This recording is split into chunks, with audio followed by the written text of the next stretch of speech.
Hello guys, welcome back to another blog. আবারও তোমাদের সামনে একটি মিনি ব্লগ নিয়ে চলে আসলাম। দেখো, সকাল সকাল আমাদের জয়ন্তী পাহাড়টিকে কি সুন্দর লাগছে। আর এই যে নিশাও রেডি হয়ে চলে এসেছে। আজ আমরা দুজন মিলে যাচ্ছি আলিপুরদুয়ার। এর আগের ব্লগে আমি তোমাদের বলেছিলাম, মনে আছে? হ্যাঁ, আমি যাচ্ছি সেই মেকআপ ক্লাসে।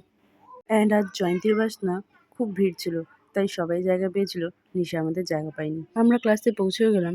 আর যেহেতু আমাদের বাস সকাল 9টার, তাই আমি সকালবেলায় না কিছু খেতে পারি না। তাই আলিপুরদুয়ারে এসে আমি কেক আর এক বোতল জল নিয়ে নিই, এটাই আমার পেট ভরে যায়। আর আমাদের ক্লাস এখানে শুরুও হয়ে গেছে। আজকে আমাদের ক্লাসের টপিক ছিল শাড়ি ড্রেপিং। আর এখানে চলছে স্টুডেন্টদের মধ্যে তারই প্রচেষ্টা। দেখতে দেখতে আমাদের ক্লাস কতদিন পার হয়ে গেল, আর কিছুদিনই বাকি। আর এই সবার সাথে কবে দেখা হবে সেটাও আর বলতে পারবো না।